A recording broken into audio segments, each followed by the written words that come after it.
Okay, we're ready for Ole Miss. Coach Beard, if you could just give us a couple of opening thoughts, and then we'll open it up for questions.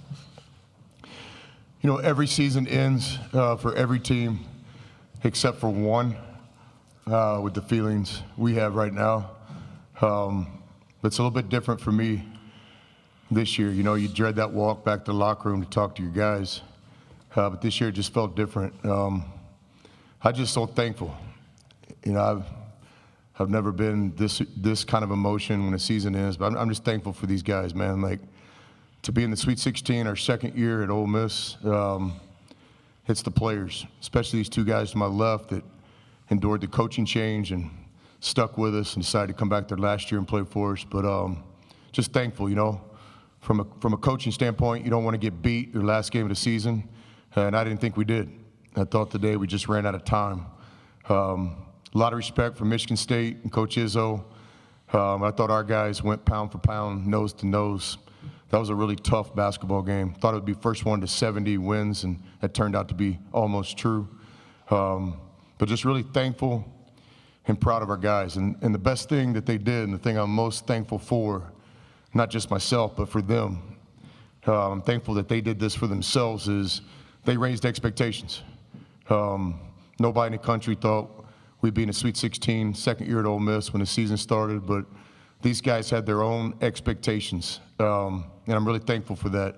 We played some really good basketball the last month, you know, beating Tennessee at home and Arkansas in Nashville. We went head-to-head with Auburn, and to get through North Carolina and Iowa State. And again today, I thought we ran out of time. I didn't think we lost the game. But just super appreciative of our players raising the expectations for themselves and our program. Now our fans feel it, our students feel it, our town feels it. And so, you know, Ole Miss basketball isn't going anywhere. And we'll never forget these seniors that took us on a special ride this year. Thanks, Coach. Let's start with some questions for Jaemyn and Matthew before we get back to Coach Beard, and we'll go fourth row on the right. We'll start with him. You guys, Caleb Saylor, Super Talk Mississippi, Jaemyn and Matt, for you guys to stick it out and remain with this program for so many years and just to see it bear this kind of fruit, how does it feel, and what do you think it does for future years at Ole Miss, especially with Coach Beard?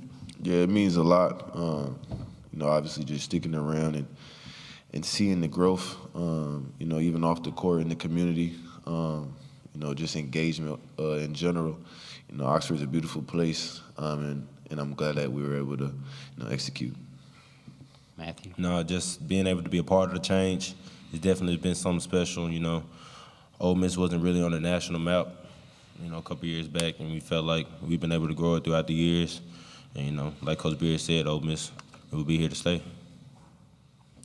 Back row on the left. Manuel Glade, the Crush Sports Talk. Matthew, take me through what you feel like was the difference in the game towards the end, and what did you see? It just came down to which team made the fewest mistakes. You know, it came down to, you know, just execution. You know, they got the upper hand at the end. Raise your hand if you have a question. We'll go down front. We have two questions down front.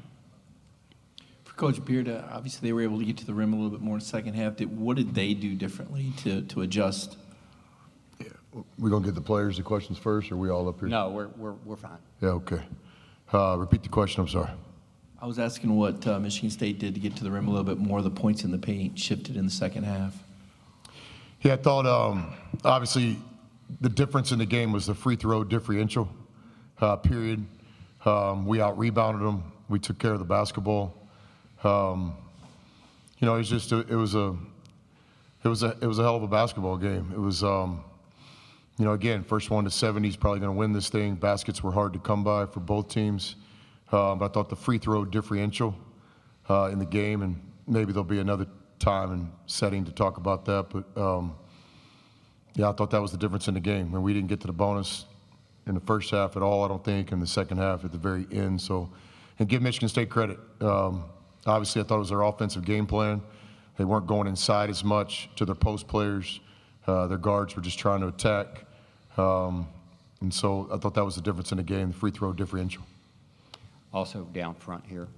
Robbie Listella, brackets.org. My question's for Chris. Ton of effort across the board tonight, but Sean really down the stretch, whether it was that offensive rebound drive in the paint, he was dialed in. What's it like to get an effort from somebody like that who's only been here a year but could have been a Rebel for 4 years with how he was playing? Yeah, I think there'll be other times to talk about individual players. The thing about us guys is we were a team. We were a team that had 5 or 6 guys average double figures. We were a team that had very little ego individually. I'm so proud of these guys. I've kind of bit my tongue all year long because I didn't want to be the coach's speak, but Matt Murrell played hurt the most of the season. I've said it a few times, but I just couldn't take it. A lot of guys in college basketball wouldn't be playing this year for what Matt endured, and now we look forward to him getting healthy, going through a spring process to get his body right before he transitions to pro basketball. Brakefield, you guys might have heard this story, but he basically helped us put this team together. He was a part of every official visit, almost every initial phone call and Zoom. He had his hands all over this team. I don't know what Brake's going to do later in life, but the minute he tells me he wants to coach, he has a job. Although I'll try to do everything I can to discourage him to do that. But we were a team, and tonight's not about individual players or individual questions. Hope you respect that. Ole Miss, we had a bunch of guys check their ego at the doors, and we became a team. And it took a while, but again, by the end of the year, we're playing some great basketball. You look at our last 3 or 4 weeks, we were deserving to be in the Sweet 16. And I really thought we could be a factor in San Antonio. Back row on the left. Manuel Glades, Crush Sports Talk. Matthew, I'll come back to you. What will you take away from this season? I know it wasn't the ending that you wanted, but I heard your teammate talk about how special this season was. How was it for you in getting to this point? No, it was definitely a special season. A season I won't forget, not just for, the run that we made, but just the camaraderie, the teammates that I had. It was a very tough season for me. Obviously, Coach talked about it, been injured most of the season, but just this team helped my confidence so much, fighting through everything. So these group of guys will hold a special place in my heart. We'll go to the 4th row on the left.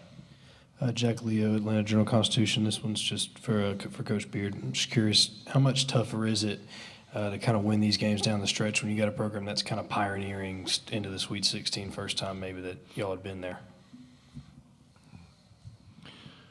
Yeah, that was zero factor in it. And I'll repeat what I said. The thing I'm most thankful for, and really why my emotions are different right now than at the end of any season, is I'm just thankful. I mean, what these guys did –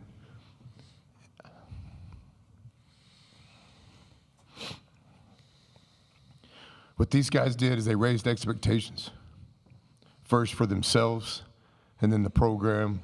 And, when we were at the selection show Sunday, March, and the name came across, it wasn't about, like, we've made it. It was about, let's get to work, 6 games in 3 weekends. And for that, I'll forever be thankful. And just I know they're going to do that for the rest of their lives, too. Like, whatever they want, they're going to go get. I've been blessed to coach a lot of really good teams.